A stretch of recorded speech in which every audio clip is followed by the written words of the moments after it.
felt real good about it. I think you need to have some practices where there's some mistakes that happen so you can coach them up. I mean, it's a coach's dream, that type of practice, because you got a lot of things to go back to. I call them like anchor points. Like you have these plays that we're a little bit off, whether it's execution or adjustment or the correct response in the moment. And you have these anchor points you can go back to and say, hey, remember that practice in August, in the last preseason week, we had this similar play. Let's remember we like this on that. Or, hey, maybe Breece is saying, hey, I'm going to get, if I get this again, remember that play we had, I'm going to break out or instead of breaking in or something like that. So I think, it's really good to have those type of practices. We have some coachable moments. I think we did some nice things, and then we had some, every play there was like one person kind of off. Might have been me, might have been a lineman, might have been a receiver, but good teachable moments. What can you learn from a practice like that?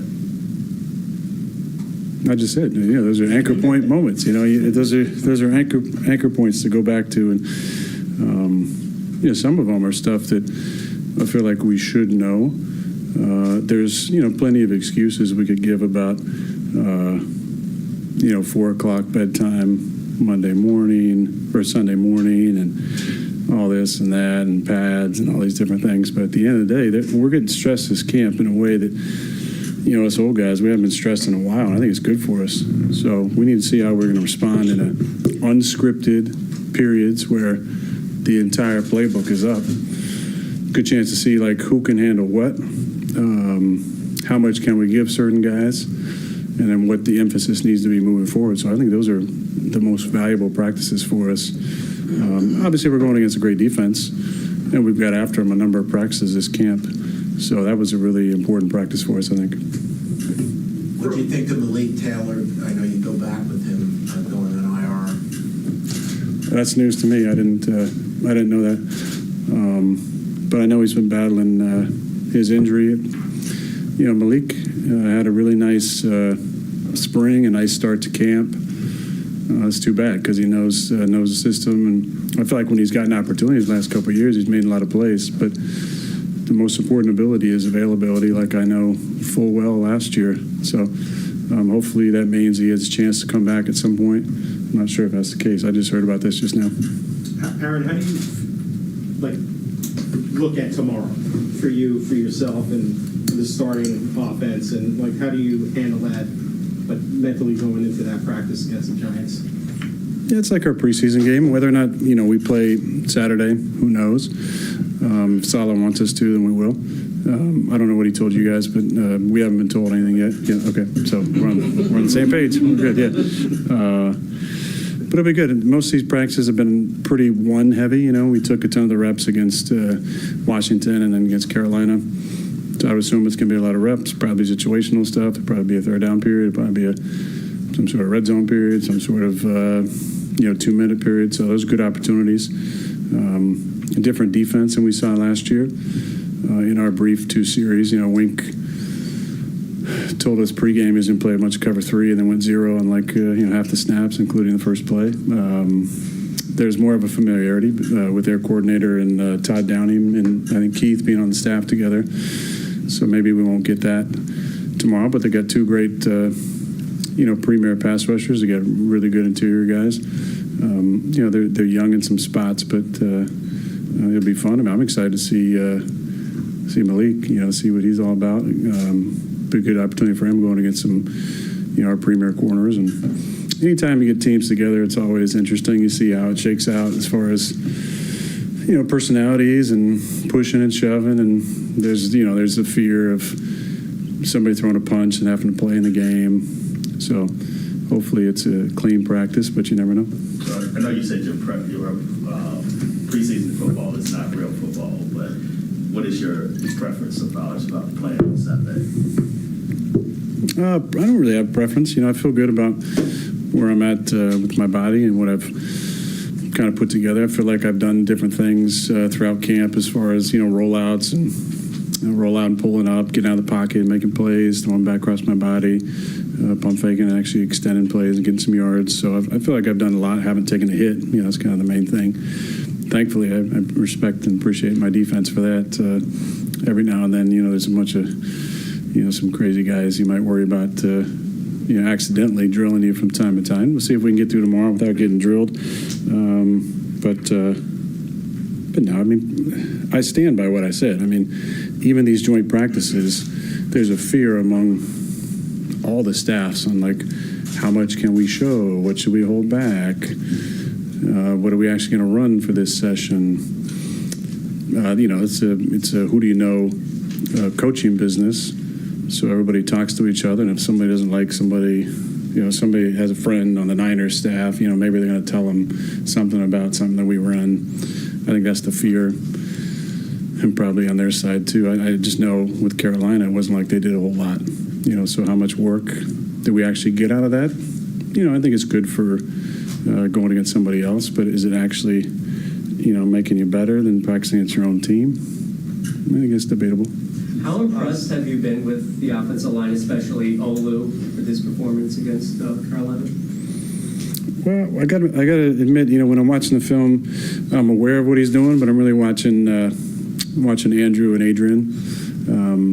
If he doesn't stand out, that usually is a good thing for an offensive lineman. I think he's been, very steady. There's, not a lot of plays where he seems out of position or lunging. I know that a holding call. Being biased as I am, I always feel like when they showed up on the Jumbotron, most of them are kind of questionable. Every now and then there's a real blatant one, but I felt like the hold on him was very questionable. But I think overall he's done a nice job. He's shown now he can play the left side and the right side, which I think is very good. He's setting himself up to be a swing tackle for us. But he's real steady. He's real quiet, but he seems real steady. You talked about being tested more than you had in a while. I was just curious, you talking about, like, compared to last year's training camp? Because Robert had also mentioned that he switched up reps, the way he's dividing reps a lot. So I was wondering if it's different from your standpoint, but just some more clarification on that. I would say the camp is much harder this year, and maybe the hardest in the last 7 or 8 of my career. I knew that. I had a little insight coming into camp that's what Robert wanted to do. So I think it's been good for us. There's a lot of different schools of thought, and there's always, people you can scapegoat as far as injuries and different things. But I think some of the older guys enjoy the, to steal a coaching word, the callous part of training camp where you're kind of grinding. And some people believe that although it puts more strain on you in training camp, that actually gets you more ready to play when the season starts. And then some people believe the opposite. And you know how it goes. Whatever teams are having success, people kind of look at their schedule and go, let's do that. But I give Robert a lot of credit because he, from the start of the offseason, said this is going to be a tough training camp. And I think it's been a lot of reps for the ones. He told me the other day we were somewhere in the neighborhood of 300 more reps, I think, at this point in camp than last year, and it feels like it, but it's good. I think it's going to allow us to maybe be a little more ready. And we've been fortunate with injuries. We haven't had a ton of injuries so far, so I like it. It's been great. You talk to the older guys, not a lot of complaints from any of those guys. The young guys don't know any better, so it's been good. Aaron, you mentioned you haven't taken a hit, and earlier in camp you talked about certain things that, like the mental part of the game, and as far as the comeback. Is taking a hit in a game like one of those last hurdles for you mentally that, okay, it's all good?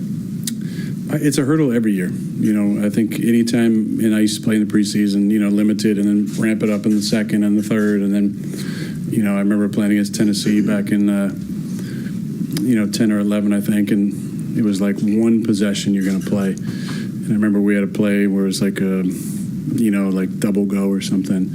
And it was like can to a run or check to a run versus 2, and they came out Tampa 2, and I'm like, I'm just going to throw a pick here, a touchdown, and I kind of fit a whole shot into Greg for a touchdown. The reason I say this is it doesn't matter if you've played in the preseason or you've in your 10th year, 20th year. It always helps once you kind of get that first shot out of the way.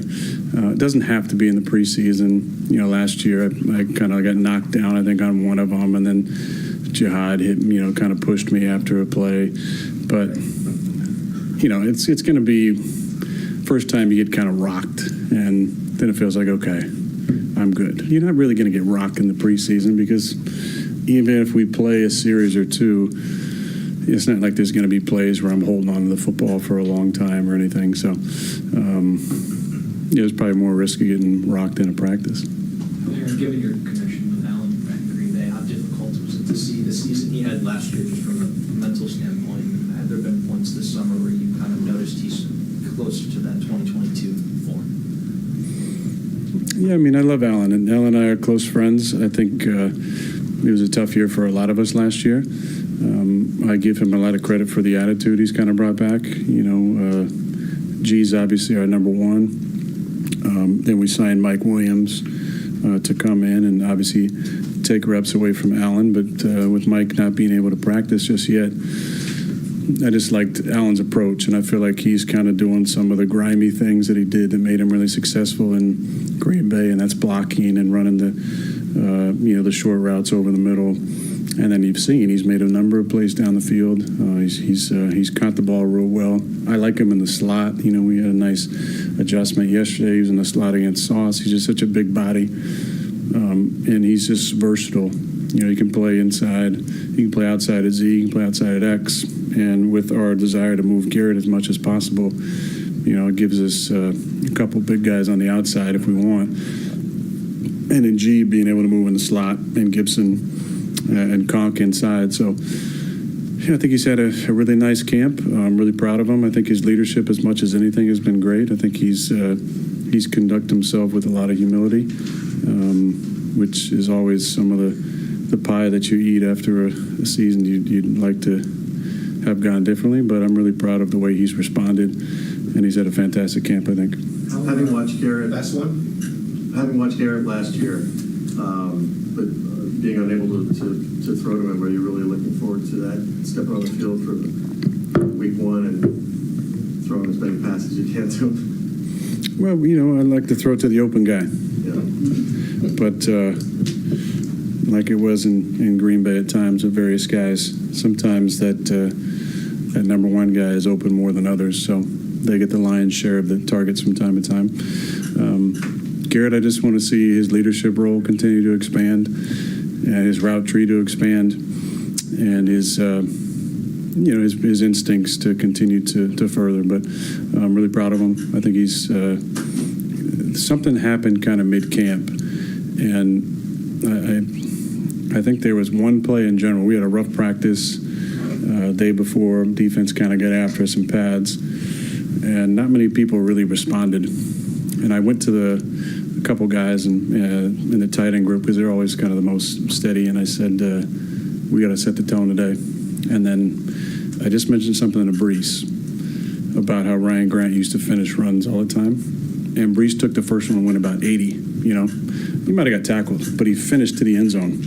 And since that rep, that has been the standard. And when he does it, everybody else does it, including Garrett. And when Garrett does it, he does it. That means that Gibson's going to do it, and Brownlee's going to do it, and all those young guys are going to do it. So I give those guys a lot of credit because the most important leadership at times is just leading by example. So I'm really proud of Garrett in that respect.